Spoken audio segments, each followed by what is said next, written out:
Thank you very much for welcoming me here to your progress meeting. I'm very excited to speak about something that was a very special, exciting, surreal experience in my life, which was summiting Mount Everest with my daughter, Gabby. So I'll start with how the journey began. So I grew up in scouting, so I had a very outdoorsy sort of teenage life, and then settled into parenthood. I've got 4 children. Gabby is number 2. Just happens to be I'm one of 4 and I'm number 2. So I think there's something about the middle child, the second child, who likes to get out there and try and change the world or have adventures. So Gabby was goal setting when she was about 14 years old and said, one day I think I'd love to climb Mount Everest. And so I'd been to Nepal way back in the 90s, mid-90s, had a life-changing experience, lived there for 2 months.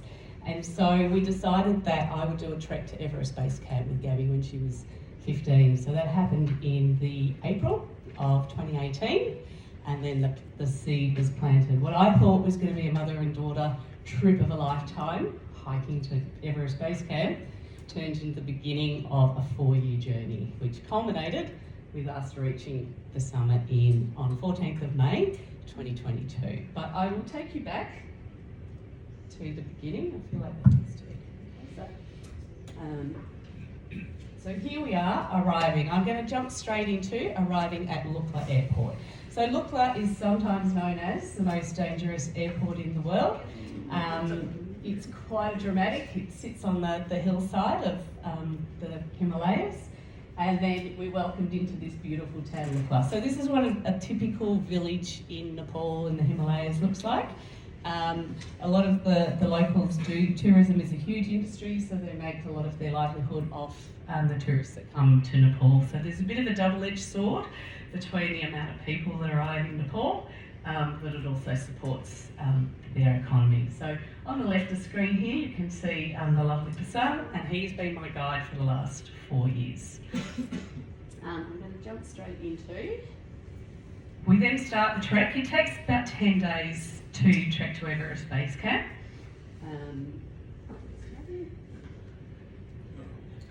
And part of that trek involves crossing a lot of these bridges.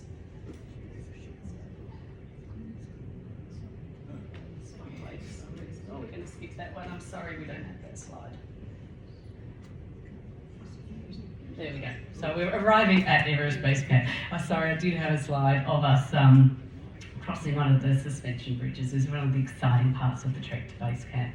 You take about 10 days to trek to Everest Base Camp, and the reason for that is you only want to go up a certain amount of vertical altitude at a time. So your body can cope with about 300 metres vertical altitude.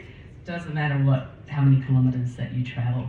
We also have a technique which is called walk high, sleep low. So you might, on a rest day, then go climb a little bit higher during the day to a surrounding mountain, and then come back down and sleep at your tea house.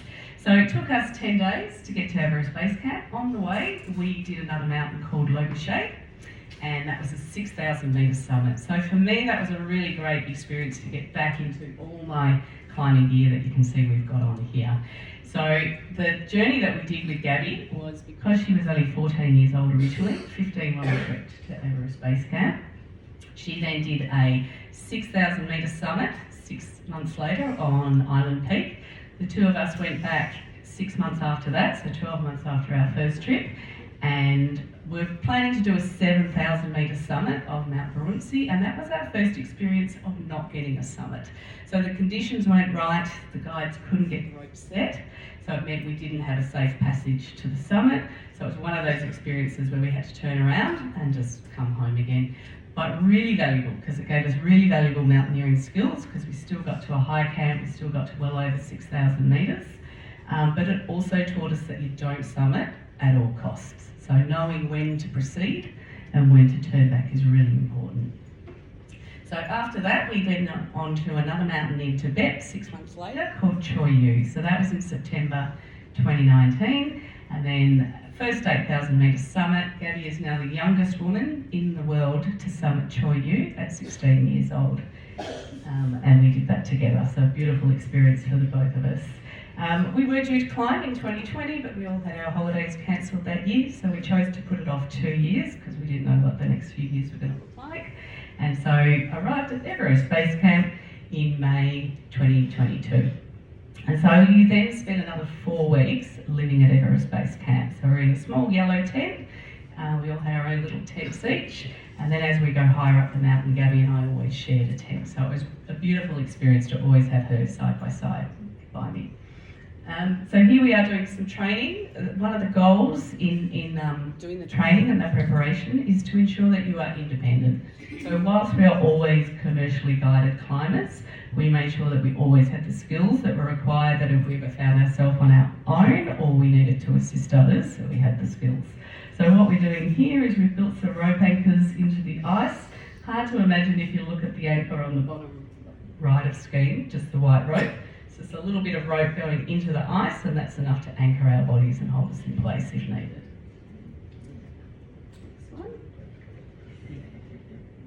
Okay. And so here we are, we've now entered the Khumbu Icefall. So the Khumbu Icefall is one of the most dangerous parts of the Everest crossing or the Everest summit. There is a whole series of crevasses, vertical ladders, horizontal ladders, and there are points where there are no ladders and we just had to jump over crevasses. So I've got a few images of that. This one we're actually descending up to a safe point so that we could actually descend down and rappel down one of the vertical cliffs that we climbed on the way up.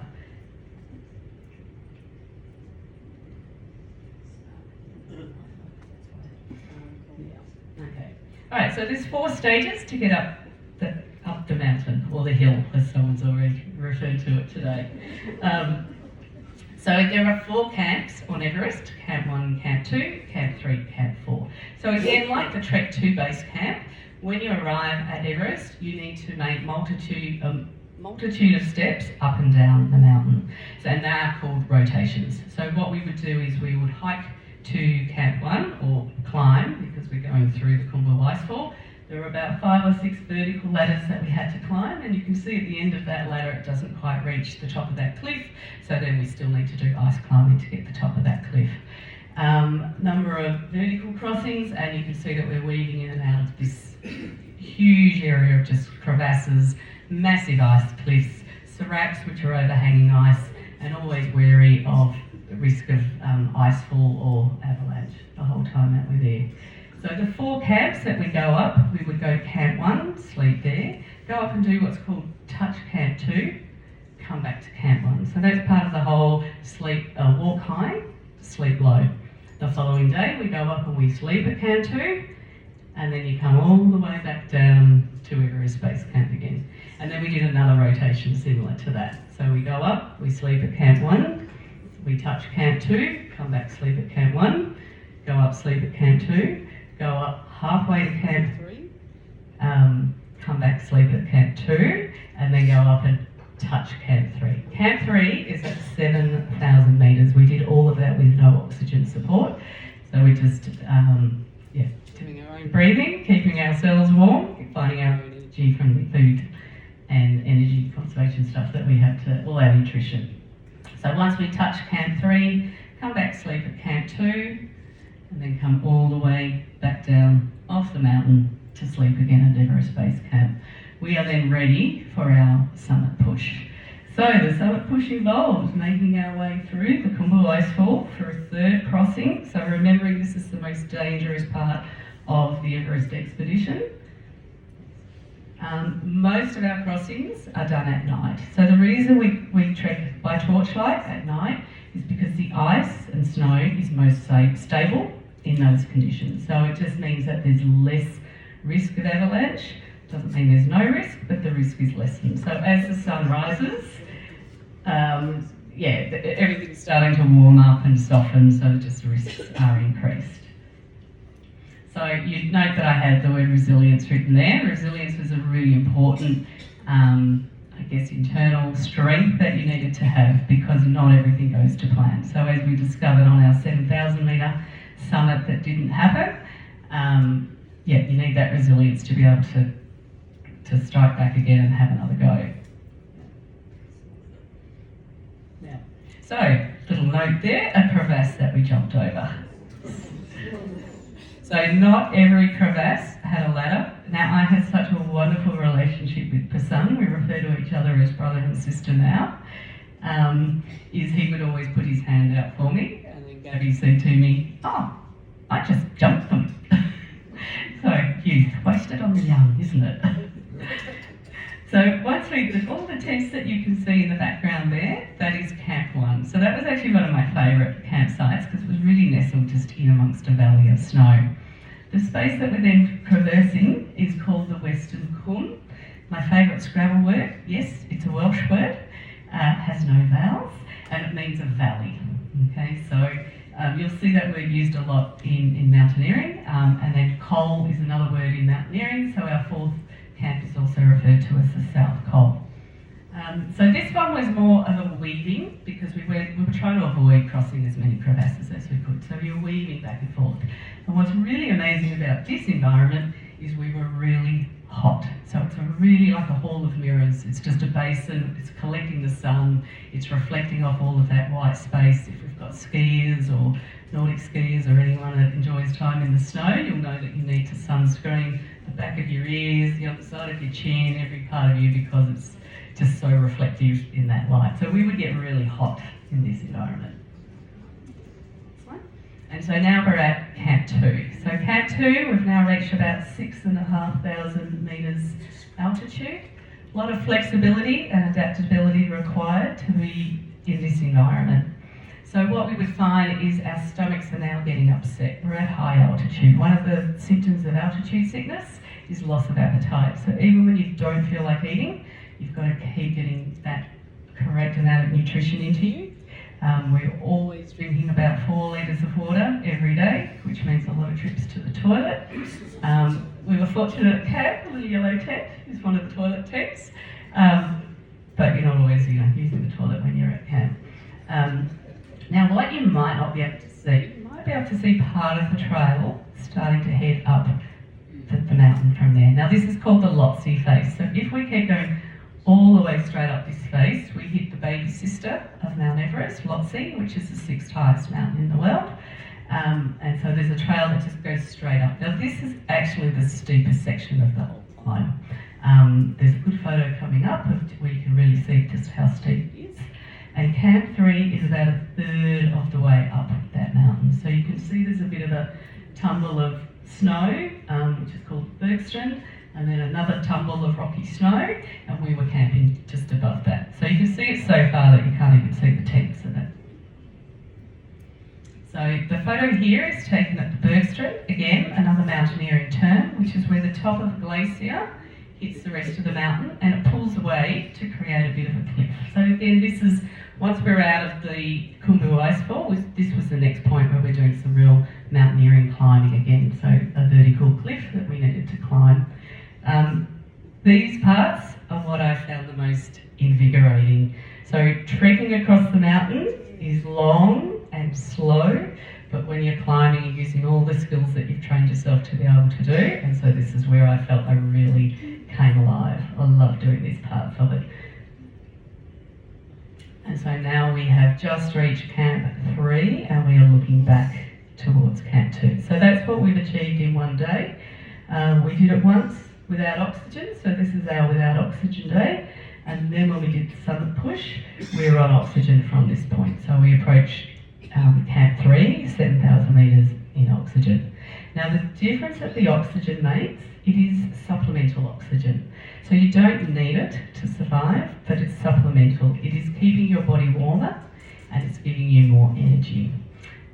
So it's allowing you to move at a slightly faster pace and conserve more of your energy. Once you're getting up to around 7,000 and 8,000 metres altitude, we've got about 30% of the oxygen that you have at ground level. So above 8,000 metres there's only 34% oxygen in the air compared to what we have down here at ground level. So you can climb Everest without oxygen, but the side effects on your body is obviously it's more exhausting, you get a lot colder, and then you can get other side effects such as high altitude, HAPE and HACE are the two disease or illnesses that you can get. HAPE is a high altitude pulmonary edema, which is where you've got edema on your lungs. And then the high altitude cerebral edema is where your brain swells, and so you've got an edema of the brain. So they are the two things that we're desperately trying to avoid. Much higher risk if you don't have oxygen assisting you. And then the side effect, particularly of the cerebral edema, can be hallucinations. So if you've ever listened to anyone that has climbed without oxygen, they will often talk about the expectation that they're just going to hallucinate. So if you look all the way back down in this photo, you can see parts of the trail, but at the side of the cliff coming down, there's an area of black rock. That's Camp 2, so I don't know if you can see any tiny little yellow dots there, but that's where we've come from on this day. So this one indicates a little bit just how steep the Lhotse face is. So you can see I'm climbing without oxygen there, but I am in the down suit, and Pasang is in the blue and yellow supporting us. Now in this photo gives a really good indication of the gear that we are using. So you're welcome to come up and have a look at all my gear. I've brought it along with me. All of this has touched the summit of Everest, and so have I. So the big mountaineering boots are called triple boots. So they have 3 layers in them. So there's like a Kevlar outer to them. There's an inside boot which is really big and solid, and then inside that is an inner lining that pulls out, and that's what creates all the warmth. So 3 layers in these big triple boots that come up to our knees, and then onto those.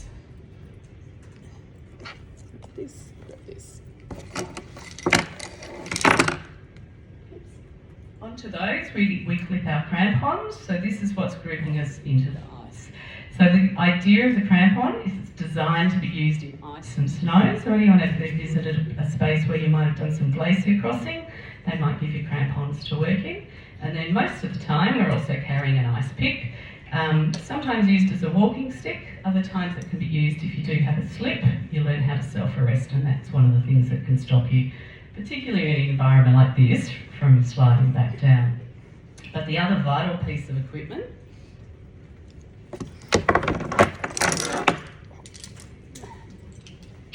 is our harness.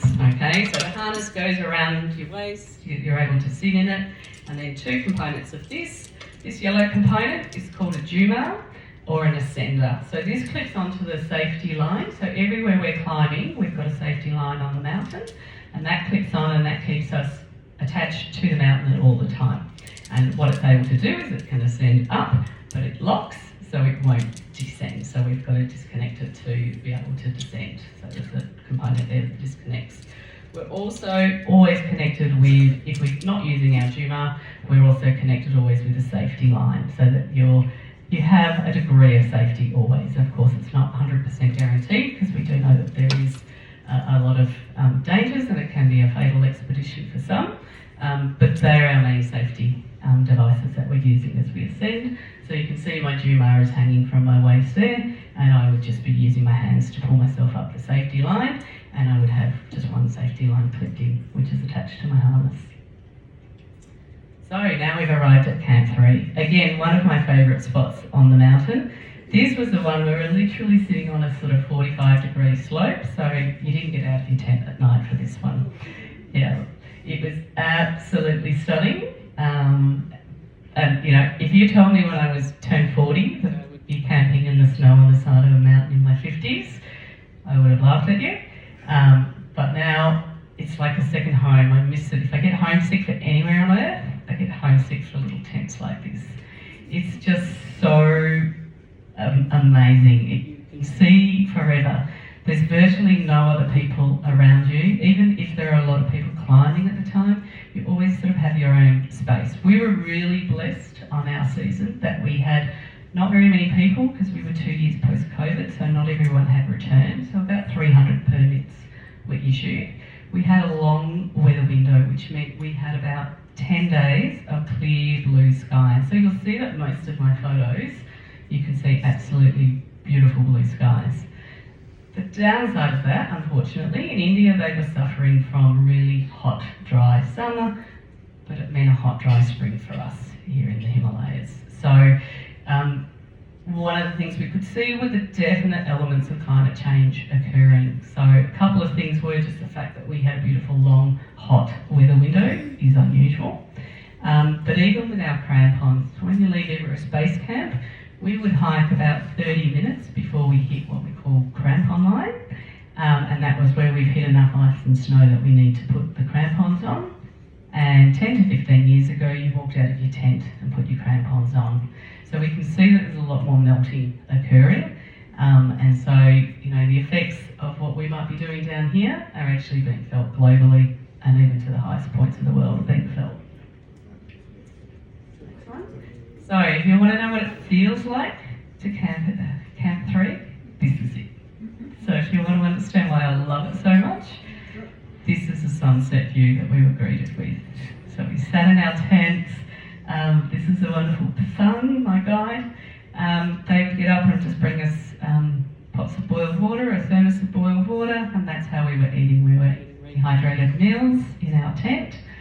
Peeing in a pee bottle, because again, you didn't leave your tent because it was so steep at this location. But on your next domestic or international flight, have a look out the window and you might see us, because that's what altitude we are at. So 7,000 metres is roughly where the altitude of safe flying. Now the reason that we acclimatise like this is if you were flying and you're above the clouds and you lose oxygen on your flight, you'll all be familiar with that warning that an oxygen mask will drop from above you, fit it to yourself and then help anyone else. So you have 2 to 3 minutes, the pilots included, before you are affected by the lack of oxygen. We're able to sit in our tents with no oxygen because we've acclimatised to be at this height. So that's the reason why we're there for 2 months and the reason why we're going up and down, up and down. One of the other differences, or one of the reasons we always climb with our Sherpa guide, is because their bodies, they're born at high altitude, so they're usually born around 3,000 metres is where a lot of their villages are. So their bodies are physiologically different to the way ours adapt to altitude. Probably both. So as our bodies are starting to deteriorate from being at that high altitude and the lack of oxygen, their bodies are actually getting stronger. So their mitochondria, which is like the powerhouse cells of the body, are strengthening the longer that they spend at altitude. So they can spend a lot longer. They will be there like a month earlier than us, setting up all these camps. So when I arrive, I haven't carried this tent up with me. This tent has already been carried up and set up by other Sherpa guides as part of our team. And then this is the way it's always operated. So even the first expedition back in the days of Hillary and back in the days of Mallory were big teams where they were all doing carrying, bringing loads up, coming back down, bringing loads up, coming back down. So if you can imagine the things that need to be up at all these camps, it's not just your tent, your sleeping bags, spare change of clothes, it needs to be your food. We carry our own water, and otherwise you're melting snow.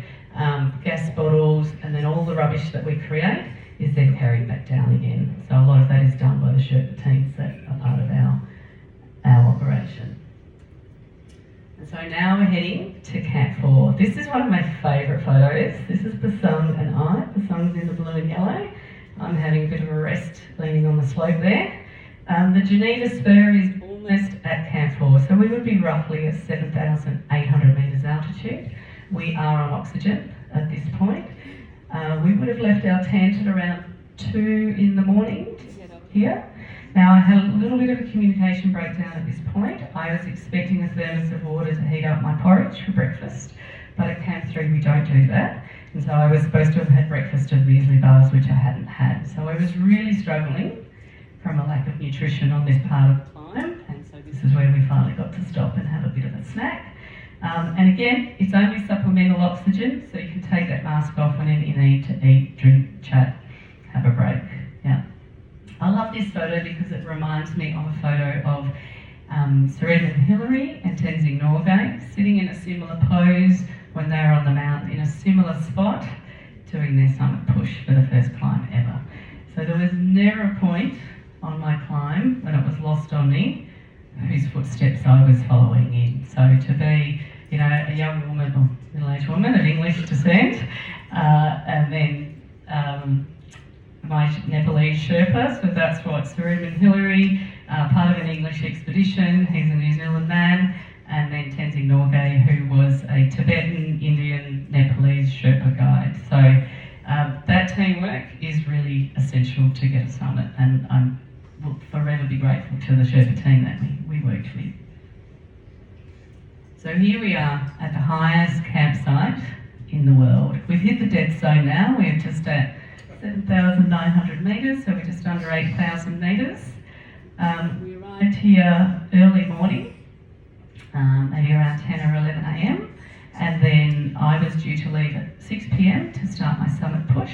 And Gabby was leaving about 3 hours after me because her pace was a lot faster. So she left at around 9 p.m. Now I hit this campsite and I felt I didn't have enough nutrition in my body. I needed to sleep for the whole day so that I could climb through the night. I needed to drink 4 litres of water so I was adequately hydrated. I needed to have my lunch when I arrived and my dinner before I departed. And this is where I had one of my small meltdowns. I looked at Gabby and I said, I think I'm done. I don't know how I can get all that done over the course of the day. I feel like I can sleep enough to recover. My body is exhausted. And being mother-daughter, we had a little cry together. And she gave me the pep talk that I think I've been giving to her my whole life. You can do this, Mum. No one gets this far and doesn't keep pushing on. You know, if it gets too hard further up, you could turn around at any point, but don't turn around here, just keep going. So we had a little hug and a cry, and we went to sleep for the day. When we woke up, she said, so? I went, where's my harness? I'm out of here. So this is the point where we left from. So I left at about 6 p.m. We are above the clouds. So look out the window, and like I said, next time you're flying, this is what altitude I've got my feet on the ground still. So when we left, I left at about 6 p.m. and Gabby left at about 9 p.m. So they took this photo as they left Camp 4. So the parts of the mountain that you can see here are all the lights as everyone heading off by torchlight to make their summit push. Our goal is to arrive on the summit for sunrise, so that's why we're climbing completely through the night on this summit push. There's an element of the mountain which is called the triangular face. So we're walking up a face in this element. And Pasang, and we had a second guide at this point, Lapka. Pasang and Lapka actually allowed me to lead as we did this part of the summit push until we hit the balcony. So there's a section, you'll see 3 sort of points along the ridgeline of the mountain. The middle peak is called the balcony, and that's a spot where you tend to rest, reassess. You're at 8,600 metres. So I led up to much of that point, and when I got there, that's when I realised, because we were leading all the climbers for that evening, that Pasang, Lapka and I were the only people with our feet that high in the world at that time. Do you think I was going to turn around? So there's a lot of self-motivation that's involved, as well as external motivation that comes from others.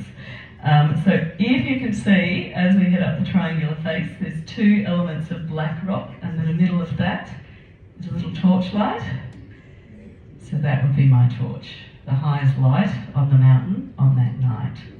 So this took me 10 hours to get up this, to get to the summit. The peak that you can see there, which we think is the summit of Everest, is actually the south summit. So you hit a lower summit, which you have to go over. You descend from the south summit, and then you do a push up the Hillary step, and then you get to the true summit of Everest. So we rested at the balcony, and then we rested just the other side of the south summit. Now, as I'm doing this climb, I can see the torches below me, weaving and snaking their way up the mountain, and my head was sort of filled with 2 thoughts. One of them was, these torches, these climbers would catch up to me, and I'm not sure how many people have seen the famous photos of queues on Everest. I thought, they're going to catch me, and I'm going to be the number 1 person in the queue, holding everyone else up.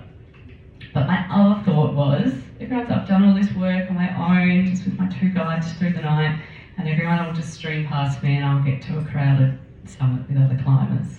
But what actually happened, we were resting at the south summit, and one torchlight descended over that south summit ridge, and it was Tendi. and my heart burst because I knew that was Gabby. So Gabby and I were within an hour of the summit, and we'd met up together after 3 hours climbing alone with our separate guides.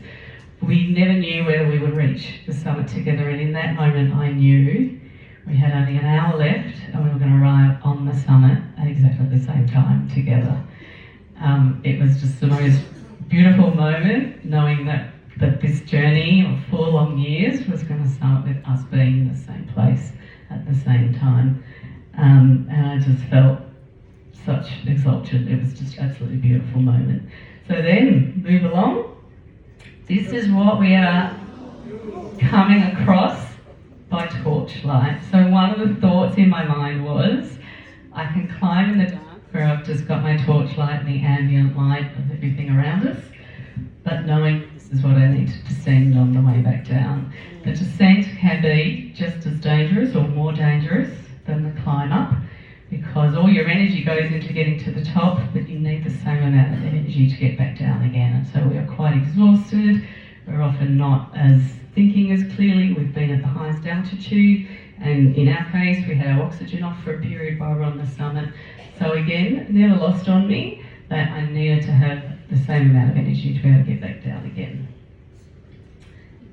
And here we are on the summit.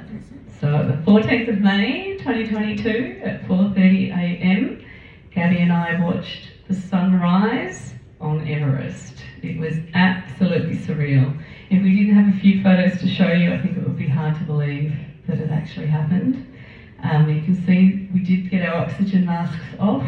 We were able to take quite a few photos. Congratulate all our team that had gone up with us. So Gabby climbed with Tendi Sherpa, and then 2 brothers, Kushum and Namjil, and I was climbing with Basung and Lapka. So there was a team of 7 of us on the top of the world. There was 4 other people just standing on the other side of the summit flat, and we were the only people up there at that time, so it was absolutely magical.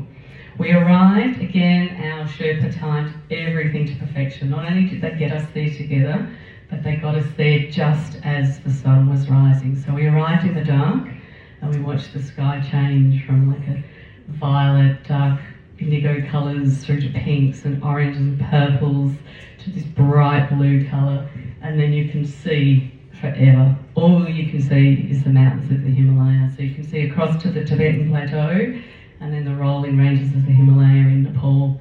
Absolutely magical. It's so beautiful. And I often get asked, did you feel cold? I don't think I felt that. I just felt this absolute love in my heart for how proud I was of my daughter and just the majesty of being amongst the Himalayas that you could see forever. So here's my beautiful Gabby. She's very photogenic, and she was just full of joy. But to me, all I could see is those little 4-year-old rosy cheeks of the little girl that I'd always brought up. She still looks like a baby to me there. So I always love to thank my team. So Pasang is in the blue and yellow. You've seen lots of images of him, and Latka is the yellow. Gabby climbed with Tendi Sherpa. For Pasang, that was his 5th summit of Everest. He told me his lucky number was 5, so he knew we'd had success. For an Everest summit, it only ever happens in the springtime. There'll be a rare winter summit, but they are so rare it might only be one a decade. And it's usually by a fully experienced team. They don't take commercial climbers like me in the winter. So for our summit guides, they usually only do 1 summit per year. On Gabby's summit, Tendi, this was his 14th summit. He's now up to about 16 or 17 summits. And last season he actually did do 2 summits in 1 season. So Gabby was climbing with the rock star of the mountains. Everybody knew who Tendi Sherpa was, and he was an absolute, I couldn't have trusted Gabby with anyone better. He was just the kindest, most caring man. Always had Gabby's well-being at the centre, but he also really recognised and respected the skill, the speed, the endurance, the resilience, and all of the strength that she had in mountaineering. So if you imagine that photo, we think back to the nighttime photo, Gabby and Tendi were the last ones to leave Camp 4 on our summit push. We were the first ones to arrive on the summit. So Gabby passed everyone who was summiting in that evening, And then, just to rub in how good it is to be young, we went back down to Count 4 and she woke up and climbed Lhotse Mountain the following morning. So she did what's called the double push of Everest and Lhotse in one summit push. So she does have a future ahead of her. She's at university now because she also appreciates that having a good education is very important. And then she wants to continue climbing. And then the two chaps in the red, this is Namjil and Pushon, so two brothers. One of the brothers had 5 summits and the other one was his first summit.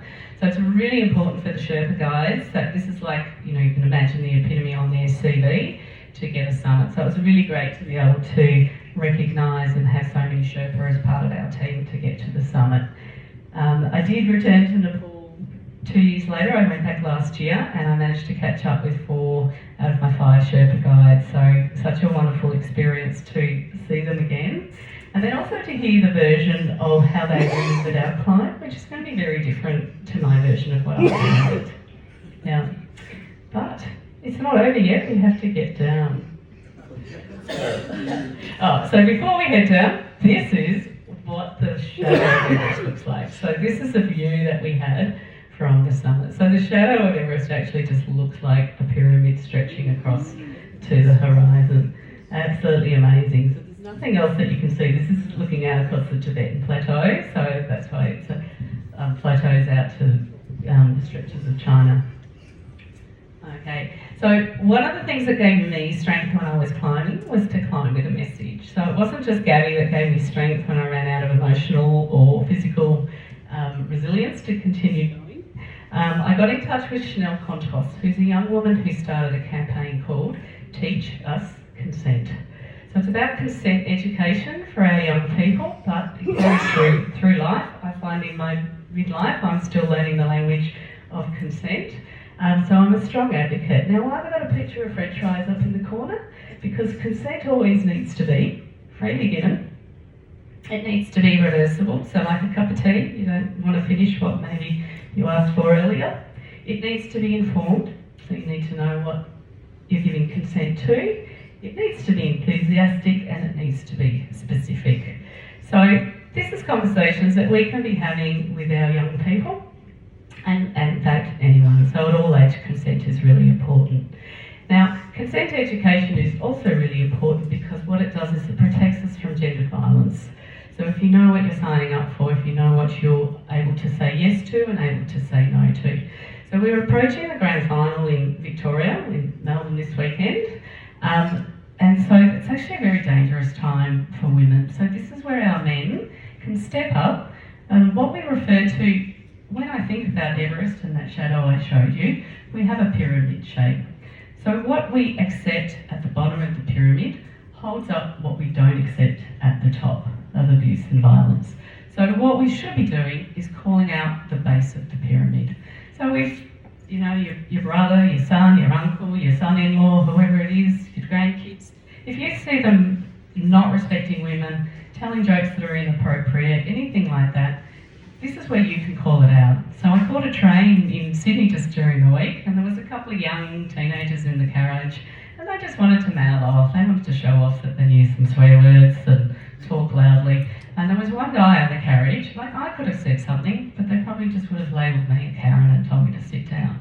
But there was a man on the carriage and twice he stood up and he spoke to these young guys and said, come on, settle down, you're in the quiet carriage, don't behave like that. We all know the words you're using, you don't need to use them, just quieten down. That's the role we should all be doing, and it's men for other men here. So that's the message I love to get across to groups like this, that we can all do something and it makes a really big difference for everyone. So here we are on the descent, the scariest part coming down. So this is Lotka, giving the thumbs up, he got his little selfie taken on the way down. And then up on the ridge line, we can see the rocky and snowy section. That's the Hillary Step. So the Hillary Step was named because Tenzing Norgay and Sir Edmund Hillary hit that point. No one had been that high before. Other expeditions had made it to the balcony and a little bit higher than the balcony. In fact, they camped at the balcony before they did their summit push. So it was Sir Edmund Hillary that worked out how to shimmy up over those rocks. They would have been climbing what's called alpine style, so they didn't have a fixed line to the mountain, but they are strapped to each other. And it is surprising just how firm a fixed line can hold one climber to another. Something that we did in our mountaineering training was to string an alpine style line between us and try and pull the other person over, and you actually can't. So I can fall over, fall down, and I can't pull that other person over. So that's a very traditional, particularly European way of climbing called alpine style, but we were always on this fixed line. So up on the grey rocks, up on the ridge line there, you can see Pasung's blue and yellow suit, and just above him my orangey yellow suit. So that's us on the descent. Now I did have a nasty side effect of the altitude, and I actually got a retina edema. So my eyesight was affected, and so I just found that I didn't have full 20/20 vision, and so my eyesight was quite blurry. So where I was looking for the trail, you can see the trail there that Luck has got his footsteps in, that just all looked white to me. So I found it quite a struggle to get down. I took almost as long to get back down than I did for the ascent getting up. So again, the ability to be able to trust in Pasung and know that he always had my best interests at heart. He became my eyes as well as my guide to get me back down off the mountain. So not the best looking photo here of me, but this was the effects. We don't sit on this photo too long, but you can see that the sun and the heat has had an effect on my cheeks, on my skin, and then my eyesight was clearly affected, very bloodshot, very small retinas. And then a couple of days later, we're starting to feel the effects of that sunburn and windburn from being at such high altitude. My eyesight, we can flick off that one now. I'll go too long. One of the other reasons my eyesight would have been affected would have also been because of the cold. So as I could feel a breeze blowing across my eyes, Gabby told me afterwards that she wore her goggles through the night, but we didn't wear our glacier glasses or our goggles until the sun rose. So I think just that cold air across my eyes was probably freezing my retinas also. So yeah, nasty side effect, but one night's sleep in the tent and they were good as gold the next day. There was another side effect of my eyesight being affected. We were sleeping on altitude. When we were sleeping at altitude, we were sleeping on oxygen through the night. So when you sleep on oxygen, you turn the flow down to a really low flow. So it's a little bit different to the oxygen you use for scuba diving, which is on demand. So as much oxygen as you need, you are breathing out of your oxygen tank. But with high altitude climbing, the flow is just produced to you because it's just supplementing. So the same way they would deliver a flow for a patient in hospital who's on oxygen. So 4 is the highest, which is 4 litres per minute. We didn't use 4 litres per minute. We would be climbing at around 2 litres to 3 litres per minute. And then overnight we would sleep on just half a litre per minute. So it's just keeping us a little bit warmer and then helping our bodies acclimatise. So through the night I didn't turn my oxygen down low enough. I think it stayed on 1, which meant that the tank ran out during the night. So Gabby woke up to, Mum being Mum, I was cleaning the tent. So I was up on my knees, I had the hood of my down suit over my head, and Gab's like, Mum, what are you doing? And I said, oh, I've had this dream and my dreams have collided and I need to separate my dreams. So it's sort of gone down into family folklore, that saying that I said, I'm separating my dreams.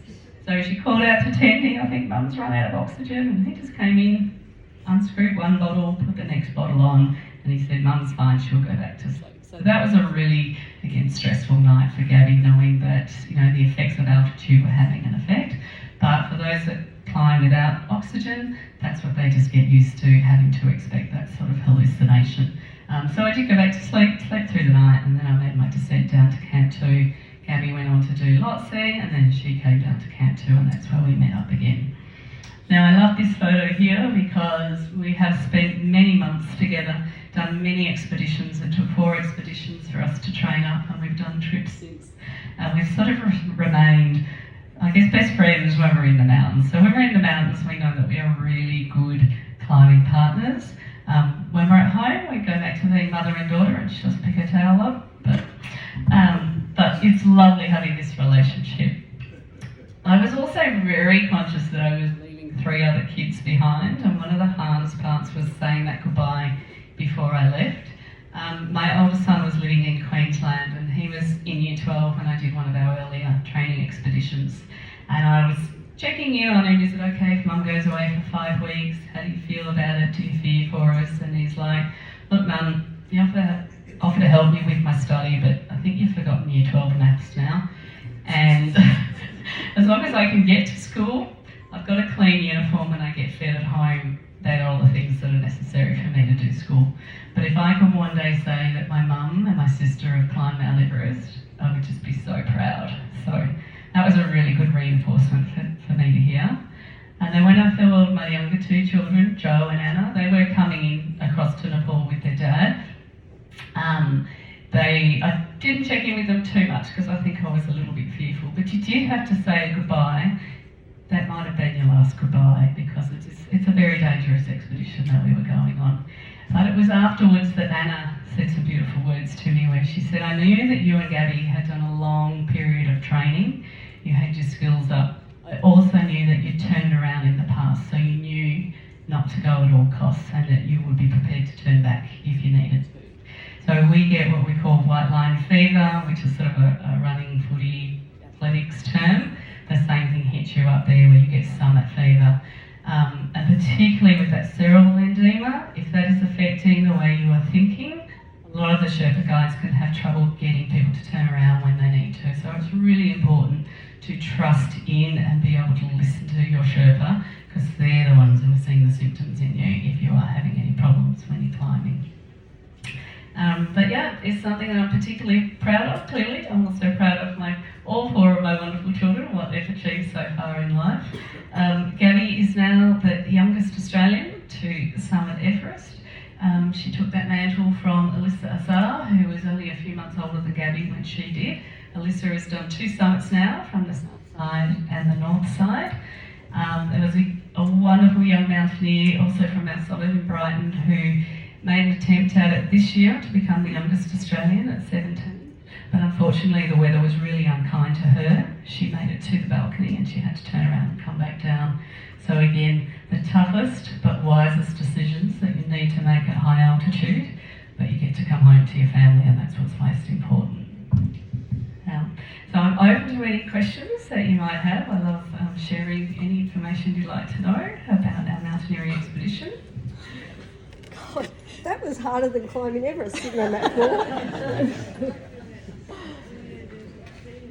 Oh, sorry.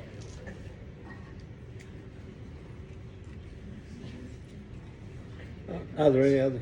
Question? When you're descending down a steep area, do you come down backwards or forwards? Oh, you do a few different things. So depending on the terrain that you're coming through, a lot of the time you can just walk forwards so where you can see the trail. So if I go back to this image, we would just be walking along that trail. Now the trail is only about 40 centimetres wide, so you do have to be aware of your surroundings, and it's really helpful if you can see the trail. The other thing you've got to be able to do is you can see, in one of the other photos there was other climbers in the image. So you've got to be able to pass those climbers and you're on one fixed line.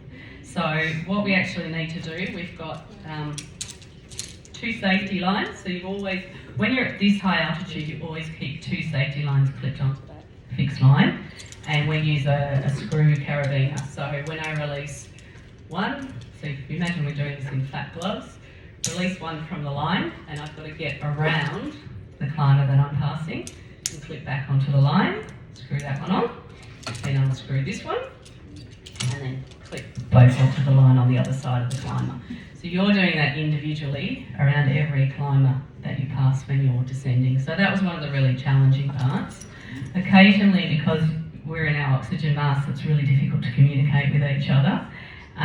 So I couldn't tell if it was a Sherpa or a commercial climber, I couldn't tell their skill level. Some people were really helpful and would clip it in for you. Some people just appeared like they weren't even communicating at all. Some were bigger, smaller than others. So there was times where I couldn't even clip all the way around and I would clip onto Pasung's harness until I could move my second safety line and then we would clip that one back onto the line. So the idea is that you've always got one part of you clipped onto that safety line. I've actually since done some industrial climbing training, and when you're doing industrial abseiling, like window cleaning and jobs like that, they actually have two separate safety lines coming down off the building, and so those two separate safety lines have two separate anchors, and they've always clipped onto both of those in case. So what we have is we've always got a factor of 2 in safety when you're doing climbing. So the fact that we've always got our feet on the ground, that's our second safety, but we keep 2 safety lines clipped on so that one can be undone, and our 2 safeties are one clipped to the line and our feet on the ground. Yeah. The other way we do come down is we turn around and we rappel. So on the sections where we had vertical ladders, we didn't always climb down the ladder. Sometimes it's easier just to rappel or abseil down backwards. And then the Sherpas, because they move a lot faster than us, and again Gabby mastered the Sherpa rappel, which is where they would just wrap the safety line around their arm and sort of run forwards to come down. I didn't like doing that one, I like going slow. Yeah, so a few different ways of descending down from the mountain, and it would depend on the terrain that we were in. But crossing the Khumbu Icefall 6 times, so you mentioned there was 3 times going up through it and 3 times coming back down. We did see some changes in the icefall in that period, so things would change, some of the ladders would move, or there would be sort of small avalanches at different times, so they'd close one area of the trail and reopen it somewhere else.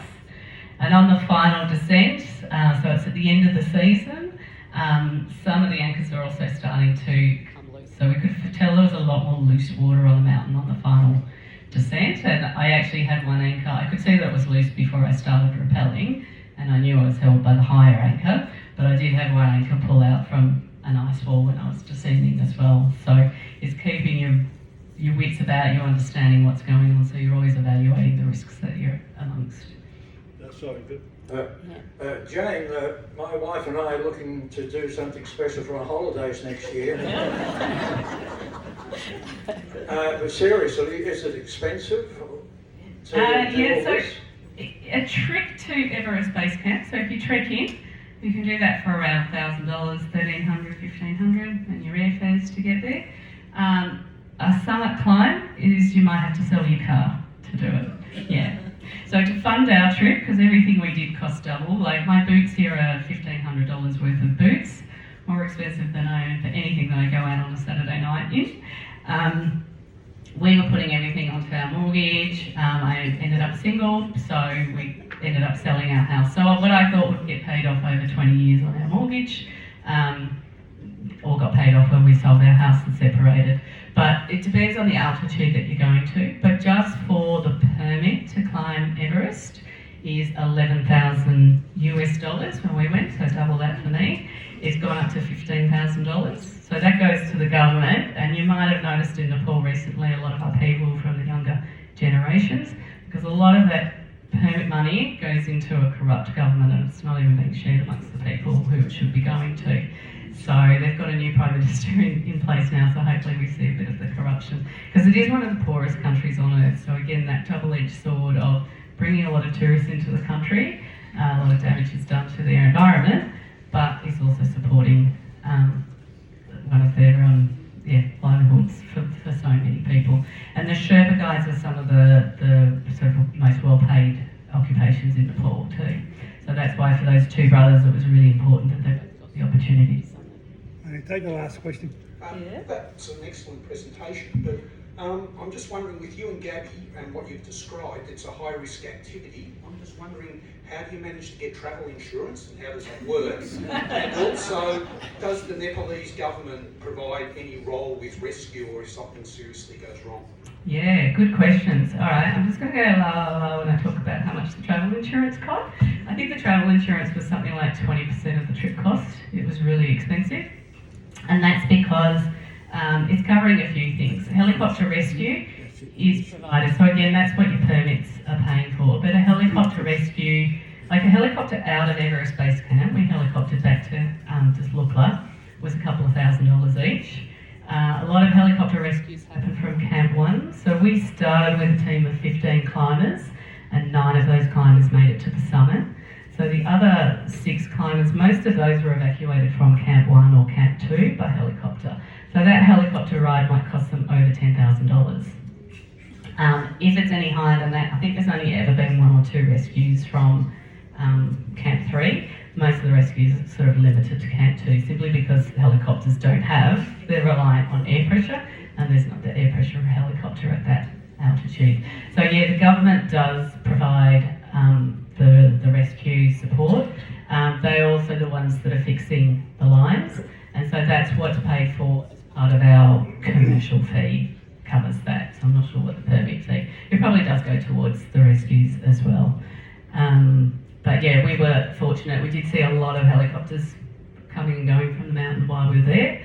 But we did have one of the women in our expedition had an accident and she needed to get evacuated. She had to climb all the way back down to Camp 2 with an injury to her leg. She helicoptered down from 2 to Everest Base Camp, had to wait over there overnight before being helicoptered down to Kathmandu. So it does have very good infrastructure for rescue. Unfortunately, when we're in Choyu on Tibet, the Chinese don't allow helicopters to fly in the mountains. So that one you're reliant on manpower and yak power to evacuate people after accidents.